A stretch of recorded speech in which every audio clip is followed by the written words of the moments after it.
अफरोज़ भाई हमारे मदरसे की रीढ़ की हड्डी हैं। अफरोज़ भाई हमारे मदरसे के फ़ाउंडर भी हैं और अफरोज़ भाई की कोशिश है, मैं बार बार कहता हूँ, मैंने कितनी मजमों में भी कहा है, बड़े बड़े प्रोग्रामों में भी कहा है कि ये बंदा पढ़ा लिखा नहीं है। दीनी एतबार से तो अफरोज़ भाई बहुत कम पढ़े लिखे हैं, लेकिन उसके बावजूद अगर ये सोच रहे हैं कि हमारे जो कौम के बच्चे हैं वो दीनी एतबार से सॉलिड हो जाए, मजबूत हो जाए, तो ये बहुत बड़ी बात है। ये ईश्वर की तरफ से, अल्लाह की तरफ से एक बहुत बड़ा अतिया उनको हासिल हुआ है। एक जोश उनके अंदर, एक जुनून है, एक जज्बा है कि हमारे बच्चे जो है पढ़ लें। एक चीज़ और है, स्कूलों में या दूसरी संस्थाओं में एडमिशन के लिए एक दिन तय होता है, हम नहीं तय करते हैं। हमारे यहाँ जब बच्चा आता है तब एक्सेप्ट करते हैं। हमारे यहाँ जगह नहीं रहती है, हम उसका इंतज़ाम करते हैं, इसलिए कि वो जो बच्चा आ रहा है ना तालीम लेने के लिए, वो अपने आखिरत के लिए आ रहा है, अपनी दुनिया बनाने के लिए नहीं आ रहा। और वहाँ जो जाता है वो दुनिया बनाने के लिए जाता है। तो आखिरत वाली तालीम है, जब आदमी को लगे कि यार मैंने गुनाह कर लिया, अब तौबा करना है, तो तौबा का दरवाज़ा वहाँ हमेशा खुला रहता है। इसलिए हम लोग मदरसे का दरवाज़ा भी हमेशा खुले रहते हैं। तो मौजूदा दौर में कुरान का मतलब समझना तो बहुत ज़रूरी है, लेकिन मतलब समझने के लिए रास्ता ऐसा इख्तियार करना है कि मतलब समझ भी जाए। वरना कुरान, अगर आदमी सिर्फ सेल्फ स्टडी से चाहे कि कुरान को समझ लें, तो आम तौर पे ऐसे आदमी बहक जाते हैं। इसलिए कि कुरान में है युज़िल्लु बिही कसीरन व यहदी बिही कसीरा, यानी बहुत से लोग कुरान पढ़ के इधर से उधर भी चले जाएंगे और बहुत से लोग कुरान पढ़ के हिदायत भी पा जाएंगे। दीनी तालीम बहुत ज़रूरी है और दुनियावी तालीम भी बहुत ज़रूरी है। हमें जो है डॉक्टर भी बनना है, इंजीनियर भी बनना है, टेक्निक भी सीखना है। और ये जितने बच्चे हैं सब स्कूल के ही बच्चे हैं। स्कूल और ट्यूशन के साथ साथ ये हिफ्ज़ करते हैं। कुछ बच्चे तो 5 पारे के हाफिज़ हो चुके हैं, कुछ बच्चे 9 पारे के हाफिज़ हो चुके हैं और 17 पारे तक के हाफिज़ हो चुके हैं। ऐसे बच्चे भी हमारे पास हैं। स्वागत है दोस्तों आप सभी का मुंबई स्टार न्यूज़ चैनल में। दोस्तों हम मौजूद हैं नवी मुंबई के तलोजा इलाके में तलोजा इलाके में स्थित मदरसे आयशा में हम मौजूद हैं। हमारे साथ यहाँ पे मदरसे के कुछ टीचर्स हैं। हम जानने की कोशिश करेंगे कि इस मदरसे की जो है तामीर किस तरीके से हुई, कितने साल हुए, कुछ डिटेल जानने की हम इनसे कोशिश करेंगे। मौलाना स्वागत है आपका मुंबई स्टार न्यूज़ चैनल में। धन्यवाद। मौलाना, हम जानना चाहते हैं कि मदरसे आयशा कब से इसकी शुरुआत हुई और क्या कॉन्सेप्ट था इस मदरसे को शुरुआत करने के लिए? ये दरअसल समझिए कि आज से 4 साल पहले इसकी बुनियाद रखी गई थी और ये जो हमारे यहाँ के सदर अफरोज़ भाई, उन्होंने जो इलाके को देखा, जब ये नई बस्ती यहाँ पे बसी और यहाँ पे एजुकेशन का कोई इंतज़ाम नहीं था, तो उनके दिल में खुड़न थी कि भाई हमारे जो मिल्लत के बच्चे हैं, कौम के बच्चे हैं, वो कहीं बिगड़ ना जाए, गलत रास्ते पे ना चला जाए। तो उनकी खुड़न की वजह से उन्होंने इस पार्किंग को धीरे धीरे मस्जिद के तौर पर भी उसमें एजुकेशन को कायम किया, ताकि हमारे कौम के बच्चे सीधे रास्ते पे रहें, इधर उधर ना भटकें। और उसी का आज नतीजा है कि मिनिमम आज शुरुआत 3-4 बच्चों से हुई, उनके बच्चों से, 3-4 बच्चों से, और अल्हम्दुलिल्लाह आज 500 बच्चे हमारे यहाँ ज़ेर तालीम हैं। तो ये अल्लाह का बहुत बड़ा शुक्र है, करम है। मौलाना, अगर कोई जो जैसे कि गरीब फैमिली का कोई बच्चा अगर आता है यहाँ पर, उसके पास फ़ीस भरने को अगर होती नहीं, तो क्या मदरसा मदद करता है उनकी? जी अल्हम्दुलिल्लाह, अगर कोई ऐसा बच्चा रहता है जिसके अंदर फ़ीस देने की ये हैसियत नहीं है या उनकी मजबूरियाँ है, तो हम उसको फ्री में तालीम देते हैं। उनकी एडमिशन फ़ीस से लेकर तालीम, एजुकेशन, हर चीज़ उनको फ्री मुहैया की जाती है, ताकि वो बच्चा कहीं गलत रास्ते पे ना जाए, वो दीन के रास्ते पे रहे, दीन की एजुकेशन सीखे, दीन से उसको वाबस्तगी हो और वो दीन की बातों को सीखे, ताकि वो दूसरों तक उस चीज़ को पहुँचा सके। तो हमारे साथ कुछ और टीचर्स हैं, हम उनसे भी जानने की कोशिश करेंगे मदरसे के बारे में कुछ डिटेल्स। मौलाना, हम आपसे जानना चाहेंगे कि कितने साल के बच्चों को यहाँ पर एडमिशन दी जाती है मदरसे में? तकरीबन जो है हम लोग का जो पॉइंट बना हुआ है वो तकरीबन 5 साल का है, लेकिन ज़रूरत को देखते हुए जो है हम लोगों ने शुरू में 4 साल से बच्चों को 2-3 महीने के लिए पहले लेते हैं, उसके बाद फिर उसका एडमिशन बच्चों का करते हैं। अच्छा, जैसा कि देखा गया है यहाँ पर छोटी बच्चियाँ भी आती हैं, छोटे बच्चे भी, उनकी सिक्योरिटी के लिए मतलब यहाँ पर किस चीज़ का मतलब बंदोबस्त है? अल्हम्दुलिल्लाह, यहाँ जितने भी छोटे बच्चे आते हैं उनके लिए हमारे जो सीनियर मौलाना तौकीर साहब है और 1-2 उस्ताद है, उनकी निगाह इसी पर होती है। बच्चे आते जाते जितना टाइम रहता है, बच्चे कौन से टाइम वो बाहर निकल ले, क्यों निकल रहे हैं, और तहारत के लिए जा रहे हैं, वॉशरूम जा रहे हैं, तो वहाँ जाने के बाद वो बाहर तो नहीं निकल ले, पूरी निगाह शुरू से आखिर तक उनकी वहाँ तक होती है। जैसे कि आज के माहौल में सीसीटीवी कैमरा बहुत ही ज़्यादा इम्पोर्टेंट है कि आपके मदरसे में इस चीज़ की फैसिलिटी है? जी अल्हम्दुलिल्लाह, ये तकरीबन 3 सालों से इसकी सुविधा यहाँ के सदर अफरोज़ अब्दुल बसीर शेख ने यहाँ इंतज़ाम किया है। चूँकि आए दिन कुछ ना कुछ होता ही रहता है, तो इसकी ज़रूरत जो है ज़्यादा महसूस हुई, तो सबसे पहले उन्होंने यही काम किया है। जगह जगह जो है, जो पॉइंट है, जो जगह है, वहाँ उन्होंने उसको लगाया है। मौलाना, जिस तरीके से देखा जा रहा है कि छोटे बच्चे यहाँ पे कुरान की तालीम और अरबी की तालीम जो है यहाँ पे ले रहे हैं, तो दुनियावी तालीम भी जो है बहुत ज़्यादा ज़रूरी है, तो उसके लिए यहाँ के बच्चों को मतलब किस तरीके से मतलब समझाया जाता है कि दुनिया की तालीम भी ज़रूरी है और क्या क्या चीज़ की मतलब यहाँ पे सुविधा मदरसे में मौजूद है? अल्हम्दुलिल्लाह, यहाँ शुरू से आखिर तक जिस चीज़ की ज़रूरत है, सबसे पहले बुनियादी चीज़ें जो एक इदारे में कोर्स होता है एक अपना, वो तो यहाँ है ही है। उसके अलावा हम लोग जो है संडे को जो इज्तिमाई तौर पर सारे बच्चे टोटल आते हैं, हम उनको एक के बाद दीगर जो है चीज़ों की गाइड करते रहते हैं। और ऐसा नहीं कि हम सिर्फ फोकस जो है अपनी दीनी तालीम के एतबार से उनको जहन नशी करते, बल्कि जो असली तालीम है उसकी अहमियत है उससे भी उजागर करते बच्चों को, ताकि आपके माँ बाप पेरेंट्स जो है किस तरीके से मेहनत करते हैं, क्या कुर्बानियाँ देते हैं, आप अभी से इसको जहन में रखो, ताकि अपना वक्त जो है आपका ज़ाय न जाए। पूरा वक्त जो है, जो ट्यूशन है, स्कूल है, मकतब है, आप उसमें मुकम्मल जो है अपना मुकम्मल वक्त दो और तालीम के लिए अपने आप को कुर्बान करो और उस चीज़ को हासिल करो। आप सब जिस तरीके से मदरसे के बच्चों की एक अलग थिंकिंग होती है, बच्चे मदरसे में ही होते हैं, लेकिन ये जो है मदरसे आयशा, ये एक मकतब है। यहाँ के बच्चे स्कूल भी जाते हैं, ट्यूशन भी जाते हैं, होमवर्क भी करते हैं और मकतब में आके जो है हिफ्ज़ भी करते हैं। जी जी, बच्चों को बहुत इम्प्रूव होता है। और जो बच्चे, जितने बच्चे हमारे पास आते हैं सब स्कूल के ही बच्चे हैं। कोई ऐसा बच्चा नहीं जो स्कूल ना जाता हो या ट्यूशन ना जाता हो, लेकिन उनके जो खाली औकात है, जिन खाली वक्तों में इधर उधर मस्ती करते, खेलते कूदते हैं, दीन से गाफिल रहते, उन वक्तों को निकाल कर बच्चे यहाँ मदरसे में, मकतब में आते हैं। और अल्हम्दुलिल्लाह काफ़ी बच्चे यहाँ हिफ्ज़ शुरू कर चुके हैं और कुछ बच्चे ऐसे हैं जिनका कुरान नाज़रा मुकम्मल होने वाला है। आने वाले 2-4 महीनों में इंशाअल्लाह वो भी हिफ्ज़ शुरू करेंगे। और हमारे पास हिफ्ज़ के इतने बच्चे हो गए कि हमें एक और हिफ्ज़ की क्लास बढ़ाने की ज़रूरत महसूस हो रही है। इंशाअल्लाह जल्द ही उसको एक और हिफ्ज़ की क्लास का इजाफ़ा भी किया जाएगा। और ये जितने बच्चे हैं सब स्कूल के ही बच्चे हैं। स्कूल और ट्यूशन के साथ साथ ये हिफ्ज़ करते हैं। कुछ बच्चे तो 5 पारे के हाफिज़ हो चुके हैं, कुछ बच्चे 9 पारे के हाफिज़ हो चुके हैं और 17 पारे तक के हाफिज़ हो चुके हैं। ऐसे बच्चे भी हमारे पास हैं। इसके अलावा जो है वो स्कूल और ट्यूशन बराबर जा रहे हैं। हाँ, ये है कि जब स्कूल का जैसे 9वीं या 10वीं क्लास में पहुँचते हैं तो दुश्वारी आती है, उनको वक्त कम मिलने लगता है उस वक्त में, तो उस वक्त थोड़ी दुश्वारी आती है, लेकिन धीरे धीरे पढ़ते हैं। अगर कोई ज़्यादा नहीं भी पढ़ पाया तो कम से कम 29वां और 30वां पारा हिफ्ज़ कर लेता है कि उसको नमाज़ पढ़ाने में कहीं ऐसी ज़रूरत महसूस हो गई कि नमाज़ पढ़े तो उसको वो छोटी छोटी सूरतें जो नमाज में अक्सर पढ़ी जाती वो याद हो जाता है उनको। तो ये बच्चों के लिए बहुत आसानी होती है। मौलाना, ये हिफ्ज़ जो मदरसे आयशा में हिफ्ज़ का जो ये क्लास है, ये कब से चल रहा है यहाँ पर? यहाँ तो मदरसा जब से स्टार्ट हुआ है उसके बाद से ही हिफ्ज़ का क्लास भी शुरू हुआ है। इब्तिदा में कम बच्चे थे, लेकिन अब धीरे धीरे बच्चे बढ़ रहे हैं। लोगों की डिमांड भी आ रहे हैं, मतलब पेरेंट्स आते हैं हमें कहते हैं कि हमारा बच्चे को हिफ्ज़ करना है, तो हम उनको वो कुरान कैसा पढ़ता है वो उसका थोड़ा चेक करके इंटरव्यू लेके फिर उसको हिफ्ज़ में रखते हैं हम लोग। अगर वो इस काबिल नहीं है कि उसका नाजरा ठीक नहीं है तो फिर कुछ दिन उसको नाजरा में रख के फिर वापस हिफ्ज़ की क्लास में लाते हैं। अच्छा, जैसा कि मौलाना कहते हैं ना कि दीनी तालीम के साथ साथ दुनियावी तालीम भी ज़रूरी है। दुनियावी तालीम के साथ साथ दीनी तालीम कितनी ज़रूरी है? दीनी तालीम बहुत ज़रूरी है और दुनियावी तालीम भी बहुत ज़रूरी है।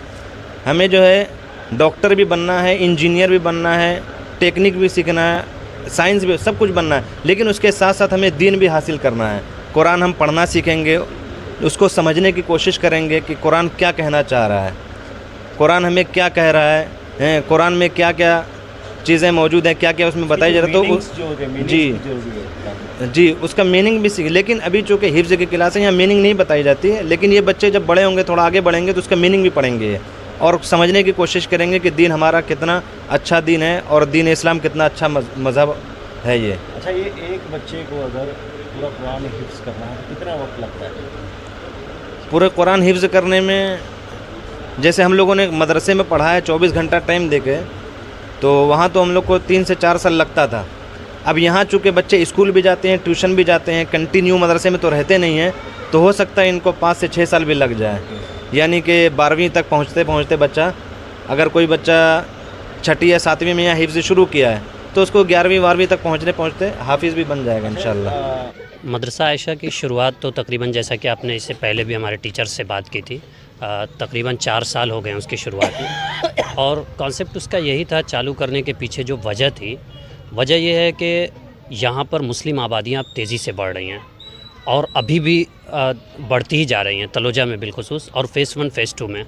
यहाँ पर नमाज़ पढ़ने के लिए कोई सुविधा नहीं थी और बच्चों की जो इस्लामिक शिक्षा है, बेसिक शिक्षा है, उनके लिए भी कोई सुविधा नहीं थी। उसके लिए अफरोज़ अब्दुल बशीर शेख ने अपने बच्चों को लेकर एक पार्किंग में, अपनी पार्किंग में शुरुआत की उसकी। मौलाना, मदरसे के अंदर जो है कुरान के अलावा और दीनी तालीम के अलावा और क्या क्या चीज़ को सिखाया जाता है? देखिए, सबसे पहला तो हमारा फोकस होता है दीनी तालीम ही, क्योंकि मदरसे का मकसद ही है कि अपने बच्चे को दीनी तालीम से रोशनास कराया जाए, उनको पूरी ठोस तरीके से इतनी ज़्यादा तैयारी कराया जाए कि किसी भी तरह से कोई इर्तिदाद की हवा उनके आए तो कोई भी झोंका आए उनको टस से मस ना कर सके। हमारी बुनियादी फोकस ही इसी चीज़ पे होता है। इसके अलावा जो हमारा फोकस होता है, चूँकि बच्चे स्कूल में भी पढ़ते हैं, हमने बच्चों को अपने यहाँ हॉस्टल नहीं किया है, बच्चे हमारे यहाँ सिर्फ 1.5 घंटा पढ़ते हैं और वही बच्चे फिर ट्यूशन भी करते हैं, वही बच्चे जिम में भी जाते हैं, वही बच्चे कंप्यूटर कोर्स भी करते हैं।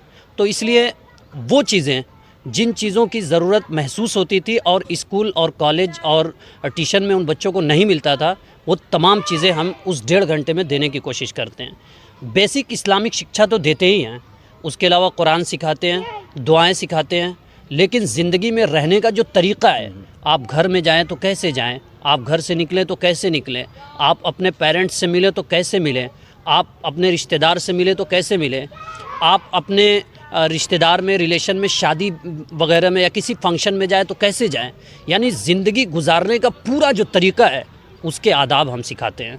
और अगर कोई 1.5 घंटा भी मदरसा आयशा जैसे किसी भी मदरसे में पढ़ ले तो वो एक बेहतरीन इंसान तो ज़रूर बनेगा, इसकी हम गारंटी भी लेते हैं। और कहते हैं कि ये मदरसा है, कोई मैखाना नहीं साकी, यहाँ के खाक से इंसान बनाए जाते हैं। हम लोग इंसान बनाने की कोशिश करते हैं बच्चों को। मौलाना, जैसा कि मेरा सवाल एक और ऐसा रहेगा मदरसे के ताल्लुक से, कुरान के ताल्लुक से, जैसे कि हिफ्ज़ तो मतलब बच्चे कर ही रहे हैं, तो ट्रांसलेशन कितना ज़रूरी है उसके लिए? अभी हम लोगों के यहाँ पहला फ़ोकस जो होता है हम लोगों का, बच्चों को बुनियादी तालीम देने का फ़ोकस होता है। हमारे यहाँ जो बच्चे आते हैं तकरीबन 5 साल से लेकर फिर अदर एज के आते हैं बच्चे, तो हमारा फ़ोकस होता है कि उनको अलिफ़ से लेकर या तक जो हर्फ़ है उसकी पहचान पहले कराया जाए। फिर उसके बाद वो आगे बढ़ते हैं, कुरान के इब्तिदाई दौर में पढ़ते हैं, फिर उसके बाद कुरान को वो नाजरा पढ़ते हैं, नाजरा करते हैं कि कुरान को देखकर पढ़ना किस तरीके से आए, उसको नाजरा कहते हैं। तो नाजरा कुरान पढ़ते हैं। फिर उसके बाद हिफ्ज़ कुरान, हिफ्ज़ कुरान का मतलब होता है कुरान को जो है बग़ैर देखे याद कर लिया जाए, तो उसकी तरफ वो बढ़ते हैं। जब वो हिफ्ज़ कुरान कर लेंगे, इतनी कैपेसिटी उनके अंदर होगी कि वो कुरान को सही से देख के भी पढ़ ले रहे हैं, कुरान के जो बुनियादी चीज़ें हैं उनको भी जान रहे हैं, फिर हिफ्ज़ कुरान भी पढ़ ले रहे हैं। अब लास्ट स्टेप आता है कि वो कुरान के मतलब को समझें। तो इसके लिए फिर बड़े बड़े जो इदारे हैं, जो बड़े बड़े मदरसे आपने देखे होंगे, वहाँ पर हम बच्चों को शिफ्ट करते हैं और भेजते हैं। जहाँ तक यहाँ से रिलेटेड, मदरसा आयशा से रिलेटेड लोग हैं, चूँकि सिर्फ बच्चे रिलेटेड नहीं हैं, मदरसा आयशा और मस्जिद आयशा से तकरीबन हज़ारों आवाम भी रिलेटेड है। तो उनके लिए हम लोगों ने बाकायदा निज़ाम रखा है कि सुबह फजर की नमाज़ के बाद हम खुद जो है कुरान का ट्रांसलेशन करते हैं और उसके कॉन्सेप्ट को बताते हैं, ये आयत किस कॉन्सेप्ट में उतरी है, और उसके एक एक लफ्ज़ की तहकीक करके लोगों के सामने बताते हैं। आज के दौर में जब लोग एक तरह से इंसानियत हैवानियत में तब्दील हो रही है, तो ज़रूरत भी है कि कुरान की तरफ आया जाए, और कुरान की तरफ जब इंसान आएगा तो उसको कुरान का मतलब समझना बहुत ज़रूरी होगा। तो मौजूदा दौर में कुरान का मतलब समझना तो बहुत ज़रूरी है, लेकिन मतलब समझने के लिए रास्ता ऐसा इख्तियार करना है कि मतलब समझ भी जाए। वरना कुरान, अगर आदमी सिर्फ सेल्फ स्टडी से चाहे कि कुरान को समझ लें, तो आम तौर पे ऐसे आदमी बहक जाते हैं। इसलिए कि कुरान में है युज़िल्लु बिही कसीरन व यहदी बिही कसीरा, यानी बहुत से लोग कुरान पढ़ के इधर से उधर भी चले जाएंगे और बहुत से लोग कुरान पढ़ के हिदायत भी पा जाएंगे। तो कुरान जो पढ़ने वाले हैं अगर अच्छा रास्ता अपना के पढ़ेंगे, अच्छी नीयत करके पढ़ेंगे, अच्छे लोगों से पढ़ेंगे, अच्छे लोगों से रिलेटेड रहेंगे तो वो हिदायत वाले होंगे। और अगर किसी की नीयत में खोट रहेगा, कुरान इसलिए पढ़ेंगे कि इस पे एतराज़ किया जाएगा, इस पे क्वेश्चन किया जाएगा, किसी का एग्ज़ाम लिया जाएगा या इसके अंदर नुक्ताचीनी की जाएगी, तो वो गुमराही की तरफ जाएंगे। तो कुरान का पढ़ना और उसके जो है ट्रांसलेट को समझना ये निहायत ज़रूरी है आज के दौर में, लेकिन उसमें ये गौर करना भी ज़रूरी है कि ये किससे पढ़ रहे हैं और किससे सुन रहे हैं। ये बहुत ज़रूरी चीज़ है। मौलाना, मदरसे आयशा में आने वाले दिनों में और क्या क्या इम्प्रूवमेंट आने वाला है, मतलब कुछ स्पोर्ट्स को लेके या और भी कोई क्लासेस को लेके? अभी तो आप देख रहे होंगे हमारे पीछे ये जो बच्चे हैं, मुफ्ती साहब, कैमरामैन आप दिखाएं, हमारे पीछे ये जो बच्चे हैं ये मदरसा आयशा के भविष्य हैं। अल्हम्दुलिल्लाह मदरसा आयशा में स्टार्टिंग तो हम लोगों ने तालीम से की थी और फिर उसके बाद उनकी तरबियत भी करते गए और अब हमने एक नई एरिया में कदम बढ़ाया। और ये कोई नई एरिया नहीं है, प्रॉफिट मोहम्मद सल्लल्लाहु अलैहि वसल्लम के ज़माने से ही कुश्ती है, दौड़ है, घोड़दौड़ है, तीरंदाजी है, ये तमाम चीज़ें जो है आप सल्लल्लाहु अलैहि वसल्लम ने ख़ुद इसके बारे में बताया। एक मरतबा अरब का बहुत मशहूर पहलवान था, उसने अल्लाह के रसूल को चैलेंज कर दिया कि आप मुझको पटक देंगे तभी जो है मैं ईमान लाऊंगा। वो उसको हमारे एक शायर हैं, उन्होंने बहुत अच्छे अंदाज में कहा है कि रुकाना पहलवान मुल्के अरब का रुस्तम आज़म, किया उसने इस्लाम ले आने का वादा मुस्तहकम, मैं ले आऊँगा ईमान तुमसे कुश्ती में अगर हारा, रसूलुल्लाह ने पकड़ा उठाया और दे मारा, दोबारा और सिबारा फिर उठा अपना लय कसबल, नबी ने फिर पछाड़ा अक्ल उसकी हो गई मुख्तल। तो ये नबी सल्लल्लाहु अलैहि वसल्लम की एक सुन्नत है कि अपने बॉडी को बिल्कुल फिट भी रखना है, व्यायाम भी करना है, पीटी भी करना है, कराटा भी करना है, कुंफू भी करना है, अपने आप को हमेशा सक्षम रखना है। किसी की मदद करने के लिए खुद के अंदर हौसला होना चाहिए और हौसला होने के लिए कॉन्फिडेंस होना चाहिए, कॉन्फिडेंस होने के लिए प्रैक्टिस होना चाहिए। तो हम लोग बच्चों को इस तरह की प्रैक्टिस कराते हैं। भविष्य में हम जो अपने बच्चों के लिए काम करना है, इंशाल्लाह सबसे पहले हमारा ये फोकस है कि ये तलोजा जो है, तलोजा के आसपास में बहुत सी ऐसी मुस्लिम बस्तियां बस रही हैं जहां पर पढ़ने के लिए, पढ़ाने के लिए कोई नहीं है, उनके दीन का ख्याल करने के लिए कोई नहीं है। तो मदरसा आयशा का पहला फोकस ये है कि जिस तरीके से मदरसा आयशा में जिस कॉन्सेप्ट से हम यहाँ पर एक सिस्टम चला रहे हैं, उसी कॉन्सेप्ट से अपने पास पड़ोस में भी चलाएँ, और ताकि जो चीज़ें हम अपने बच्चों को, अपने पड़ोसियों को परोस रहे हैं वो दूसरों तक भी पहुँच सकें। तो सबसे पहला फोकस मदरसा आयशा का ये है। हम लोग सर्वे कर रहे हैं फेज़ 2 का, सेक्टर 5 का, आगे जो पास पड़ोस में गांव है उनका भी सर्वे कर रहे हैं और इंशाल्लाह उन तमाम जगह पर इस तरह का सिस्टम कायम करेंगे। जो दूसरी चीज़ें हैं वो मदरसा आयशा के अलावा भी बच्चों को मिलती हैं, स्कूल में मिलती हैं, बहुत सी स्किल्स हैं, बहुत से स्पोर्ट्स हैं, वो तमाम चीज़ें मिलती हैं। बच्चों को थोड़ा सा हम लोग इंजॉय के लिए, जैसा कि पिछले दिनों आपने देखा कि हम झूला झुलाने के लिए सर्कस लगा था तो बच्चों को ले गए, तो बच्चों की नफ्सियात के हिसाब से कभी कभी इस तरह के खेल खिलाते हैं और खेल में ले जाते हैं, और उसके लिए सिर्फ़ और सिर्फ मकसद यही होता है कि बच्चों का माइंड फ्रेश रहेगा तो बच्चे अपनी पढ़ाई पे और ज़्यादा ध्यान देंगे। तो हमारा बेसिक मकसद यही है कि बच्चे कुरान पढ़ना जान जाएं और इस बच्चों को देखकर, इन बच्चों को हमारे देखकर और लोग प्रेरित हों और लोग भी कुरान पढ़ना सीख जाएं।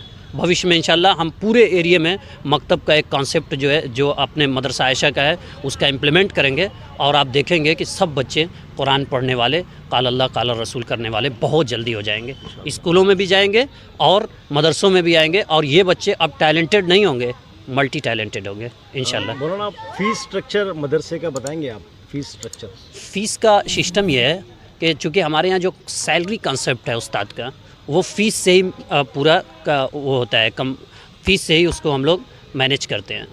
तो फ़ीस का सिस्टम हम लोगों ने ये रखा है कि बहुत मामूली फ़ीस है। हमारे यहाँ एक बच्चा आया था एडमिशन लेने के लिए, उसने कहा मौलाना आपके यहाँ फ़ीस कितनी है? मैंने बताया कि अगर आपका बच्चा स्टार्टिंग करेगा तो 300 रुपये मंथली है। तो उसने सर पे हाथ पकड़ लिया, मौलाना आप लोग इतने सस्ते में पढ़ाते कैसे हैं? पूछा कि ड्रेस कितने का है? मैंने कहा 300 या 400 में इस बच्चे का ड्रेस हो जाएगा। तो वो हैरत कर रहे कि इतने सस्ते में आप देते कहाँ से हैं? हमारे स्कूल में तो एक आईडी भी 500 रुपये की मिलती है। तो हम लोगों का मकसद असल में क्या है? बिज़नेस नहीं है, ये तालीम ऐसी है कि अगर इसको मकसद अगर आदमी बिज़नेस बना लेगा तो कभी ना बच्चे सक्सेस होंगे, ना तालीम देने वाला सक्सेस होगा। और हमारा बिलीव है कि ऐसे आदमी दुनिया में भी सक्सेस नहीं होंगे और मरने के बाद भी सक्सेस नहीं होंगे। इसलिए फ़ीस का जो कॉन्सेप्ट है हमने इतना ही रखा है जितनी हमारी ज़रूरत है, जितनी बच्चों को बार ना पड़े। तो हमने स्टार्टिंग किया है 300, 350, 400 से ज़्यादा हमारे यहाँ कोई फ़ीस नहीं है, किसी बच्चों की फ़ीस नहीं है। और जो भी कमियाँ होती हैं उसके बाद हमारे सदर हैं अफरोज़ अब्दुल बशीर शेख, वो माशाल्लाह बहुत दिल वाले आदमी हैं। जितनी भी, जैसे कभी ऐसा होता है कि फ़ीस और सैलरी दोनों का डिस्टेंस 40 से 50 हज़ार हो जाता है, तो हम एक बार आवाम से कहते हैं तो उनमें भी कुछ डिस्टेंस कम होता है, जो भी बचता है वो अफरोज़ भाई जो है कर देते हैं। तो माशाल्लाह इस तरह से ये निज़ाम चलता है। हाँ, मौलाना टाइमिंग बताएंगे आप, अगर किसी पेरेंट्स को मतलब अपने बच्चों को अगर एडमिशन करवाना है मदरसे में, तो क्या टाइमिंग है, कैसा है, किससे मिलना है? मतलब हमारे यहाँ टाइमिंग क्या है कि आप मदरसा आयशा है तो ये एक मस्जिद और मदरसा दोनों एक साथ है, तो 24 घंटा ओपन रहता है। कोई कभी भी आएगा तो इंशाल्लाह हम लोग उसकी बात सुनेंगे। लेकिन एक टाइमिंग एडमिशन के लिए है, सुबह से हमारे यहाँ 7:45 बजे 7:45 पे हमारे यहाँ सभी उस्ताद जो है आ जाते हैं और 8 बजे से तालीम शुरू होती है 9:45 बजे तक। 3 बैच में हम तालीम बच्चों की देते हैं और फिर सेकंड टाइम दोपहर में देते हैं 2:45 से लेकर 4:30 बजे तक। और थर्ड बैच हमारी मगरिब से लेकर इशा तक होती है। इसमें एक चीज़ का हम लोगों ने और ख्याल रखा है कि जो बच्चियाँ बड़ी हो जाती हैं, स्कूल में जो मखलूत तालीम है उससे जो असर पड़ रहा है समाज के ऊपर, वो बहुत बुरा असर पड़ रहा है। जो आप हर चौराहे, चौक पर, फुटपाथ पर आप देखते होंगे, मार्केट में देखते होंगे, उस असर से अपने मदरसे को बचाने के लिए, चूँकि हमारा मकसद ही यही है कि हम समाज के और बिलखुसूस जो वेस्टर्न कल्चर है उससे अपने बच्चों को किस तरीके से बचाया जाए, तो उसको बचाने के लिए हम लोग जैसे ही बच्चियाँ थोड़ी सी बड़ी होती हैं, 8 साल 9 साल की होती हैं, तो उनके लिए हम लोगों ने अलग इंतज़ाम किया है। बड़ी बच्चियों के लिए बिल्कुल अलग इंतज़ाम किया। उनके लिए मुअल्लिमात पढ़ाती हैं, जो आपा हैं, जो आलिमा के कोर्स करती हैं, वो लोग उन बच्चियों को ट्रीटमेंट करती हैं। तो उनके लिए भी हम लोग सुबह 7:30 बजे से लेकर 9 बजे तक फ़र्स्ट बैच रखे हुए हैं और सेकंड बैच वही तकरीबन 1:30 बजे से लेकर 3 बजे तक, और फिर उसके बाद 3 बजे से लेकर 4:30 बजे तक थर्ड बेंच, और फोर्थ बैच भी उनका है वो मगरिब से इशा तक है, 6:30 से 8 बजे तक। मतलब ये मदरसे के जॉइंट मतलब होके करते हैं, जैसे कि मस्तूरात? नहीं, मदरसे से जॉइंट है, जो रूल मदरसे का है, यही आईडी होती है, यही उनका यूनिफॉर्म होता है, तमाम चीज़ें हमारे यहीं से, फॉर्म हमारे यहाँ से जाता है, एडमिशन फॉर्म मदरसे का ही एक हिस्सा है, एक जुज़ है वो, और वो अटूट जुज़ है, इसलिए कि तकरीबन 70 से 80 बड़ी बच्चियाँ हमारे यहाँ पढ़ती हैं और अल्हम्दुलिल्लाह तालीम हासिल करती हैं, और अब भी एडमिशन लगातार हो रहा है। एक चीज़ और है, स्कूलों में या दूसरी संस्थाओं में एडमिशन के लिए एक दिन तय होता है, हम नहीं तय करते हैं। हमारे यहाँ जब बच्चा आता है तब एक्सेप्ट करते हैं, हमारे यहाँ जगह नहीं रहती है, हम उसका इंतज़ाम करते हैं, इसलिए कि वो जो बच्चा आ रहा है ना तालीम लेने के लिए, वो अपने आखिरत के लिए आ रहा है, अपनी दुनिया बनाने के लिए नहीं आ रहा, और वहाँ जो जाता है वो दुनिया बनाने के लिए जाता है। तो आखिरत वाली तालीम है, जब आदमी को लगे कि यार मैंने गुनाह कर लिया, अब तौबा करना है, तो तौबा का दरवाज़ा वहाँ हमेशा खुला रहता है, इसलिए हम लोग मदरसे का दरवाज़ा भी हमेशा खुले रहते हैं। किसी को लगे कि भाई मदरसे में हमारा बच्चा जाना चाहिए तो फ़ौरन लेकर आए, हमेशा दरवाज़ा खुला रहता है। मौलाना, इस पूरे मदरसे को चलाने के लिए देखा जाएगा तो अफरोज़ भाई का जो है बहुत बड़ा हाथ है, बहुत मतलब एक बहुत बड़े डोनर है वो, एक हिसाब से अगर देखा जाएगा तो। अफरोज़ भाई के लिए मतलब आप क्या कहेंगे? अफरोज़ भाई हमारे मदरसे की रीढ़ की हड्डी हैं। अफरोज़ भाई हमारे मदरसे के फ़ाउंडर भी हैं, और अफरोज़ भाई की कोशिश है, मैं बार बार कहता हूँ, मैंने कितनी मजमों में भी कहा है, बड़े बड़े प्रोग्रामों में भी कहा है कि ये बंदा पढ़ा लिखा नहीं है। दीनी एतबार से तो अफरोज़ भाई बहुत कम पढ़े लिखे हैं, लेकिन उसके बावजूद अगर ये सोच रहे हैं कि हमारे जो कौम के बच्चे हैं वो दीनी एतबार से सॉलिड हो जाए, मजबूत हो जाए, तो ये बहुत बड़ी बात है। ये ईश्वर की तरफ से, अल्लाह की तरफ से एक बहुत बड़ा अतिया उनको हासिल हुआ है। एक जोश उनके अंदर, एक जुनून है, एक जज्बा है कि हमारे बच्चे जो है पढ़ लें।